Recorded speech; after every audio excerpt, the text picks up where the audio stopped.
তামিমকে দোষ দিব, কারণ সে সাব্বিরকে সবসময় স্লেজিং করে এবং সে আম্পায়ারের সাথে এমনভাবে ব্যবহার করে মনে হয় তার ঘরের লোক। খালি বিবেক সাই ভাই, এই লাভদার ভাই। যদি ইতিহাস মুছে না যায় তার পরবর্তী প্রজন্মকে জানিয়ে দিও আমি ছিলাম সাকিবের সময়ে। মোটামুটি তামিমকে দোষ দিব, কারণ সে সাব্বিরকে সবসময় স্লেজিং করে এবং তার স্লেজিং দেখে সাব্বির কিন্তু রাগান্বিত হয়েছে এবং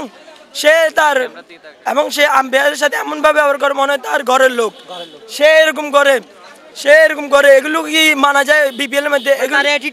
অ্যাটিটিউডের মধ্যে মানে অনেক বেশি। সাব্বিরকে আমি মনে করতে কোনো দোষ ছিল না, কিন্তু ফার্স্টে তামিম কিন্তু তার উপরে রেগে গিয়েছে এবং তার দিকে যাচ্ছিল। সাব্বির ওই সময় আবার রাগান্বিত হয়ে ওদিকে যাচ্ছে, কারণ ফার্স্টে তামিম কিন্তু ওইদিকে গেছিল। খালি বিবেক সাই ভাই, এই লাভদার ভাই। এখন যদি মনে করেন একটা বিভাগ হয়, তাদের মানে মনে আনন্দে আরো হরা হিসাবে আমরা একটা দল রাখি, কথা বুঝেন না? বিবেকটা হলে অনেক আমরা খুশি হব, ইনশাল্লাহ দল আসবে। আর তামিমের ফ্রেন্ড ছিলাম, গালে তামিমের নাম লেখাইছি, দুটো দল জয় নিয়ে আইছি, আলহামদুলিল্লাহ কষ্ট সাকসেস। যদি ইতিহাস মুছে না যায় তার পরবর্তী প্রজন্মকে জানিয়ে দিও আমি ছিলাম সাকিবের সময়ে। সাকিবকে আসলে অনেক মিস করি, বিপিএল অনেক মিস করে। সাকিব ছাড়া তো বিপিএল একদম কি বলবো, এখন বর্তমান পরিস্থিতির কারণে সাকিব খেলতে পারে নাই। আমরা আসছি তাও চট্টগ্রামে খেলা দেখার জন্য। চট্টগ্রাম ভালো একটা ইনিংস উপহার দিয়েছে আমাদেরকে, ম্যাচও জিতেছে। দেখা যাক চট্টগ্রাম কতটুকু যেতে পারে। আমরা সাকিবকে অলওয়েজ মিস করি। আমরা সাকিবকে আমরা আবার দেখতে চাই মাঠে।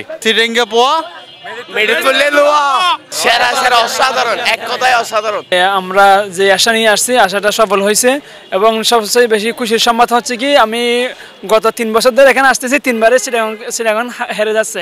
আজকে প্রথমবার আমার 4 বছরের মধ্যে চিটাগং এবার জিতছে, এটা অনেক বেশি খুশির সংবাদ। আর এটাও ভালো লাগতেছে যে চিটাগং প্লেয়ার মধ্যে একজন 100 করছে, তাকে অবশ্যই দর্শকদের পক্ষ থেকে কংগ্রেচুলেশন। এবং হচ্ছে আমরা বিশ্বাস করি চিটাগং সেমিফাইনাল পর্যন্ত খেলবে ইনশাআল্লাহ। শুরুটা চট্টগ্রাম অনেক ভালোই করছে, আর অবশ্যই আশা থাকবে ফাইনালিস্ট যে চ্যাম্পিয়ন হওয়ার, এটুকুই আর কি। অ্যাকচুয়ালি চট্টগ্রামে সবাই মোটামুটি ভালো পারফর্ম করছে, আর বোলারের মধ্যে শরীফুল অনেক ভালো করছে আর কি। অবশ্যই চট্টগ্রামে সাপোর্ট করছি, অনেক খুশি। আমি আসছি অনেক দূর থেকে, চট্টগ্রামকে যেতে পারছি, অনেক খুশি লাগতেছে এখন। বিশেষ করে ক্লার্কের কথা না বললে নয়, উনি আমাদেরকে অনেক যতটুকু সারাদিন কষ্ট হয়েছে, দোকানপাট বন্ধ করে আসছি, ওটা এখন আর গায়ে লাগতেছে না। অনেক খুশি লাগতেছে, চট্টগ্রামকে সাপোর্ট করছি, জিতছে আলহামদুলিল্লাহ। আমরা চাইবো আরও ভালো খেলুক, সামনে খুব শীঘ্রই কোয়ালিফাই করে চ্যাম্পিয়ন হোক, এটা চাইবো আমরা। প্রথমবারের মতো চ্যাম্পিয়ন হোক, এটা চাইবো অবশ্যই ইনশাআল্লাহ। আরা বন্ধু বান্ধব বেগু জীবনে প্রথম স্টেডিয়ামে কাজ চাইতে আইলাম, মহত্ব জানপ্রাণ দিয়ে চট্টগ্রাম কিংসে শাউট করে গিয়ে প্রথমে আর চট্টালার খান সাহেব, তামিম ইকবাল খান ধরে শাউট করছি। পরে আর জানের শহর, প্রাণের শহর, চট্টগ্রাম শহরের চিটাগং কিংস নামের দলে আর শাউট করি, পুরা মাঠত শাউট করে গেলাম। আশা করি আর চট্টগ্রাম কিংস আরারে ভালো কিছু করে দেখাইব এবং আর কামু চির ইনশাআল্লাহ।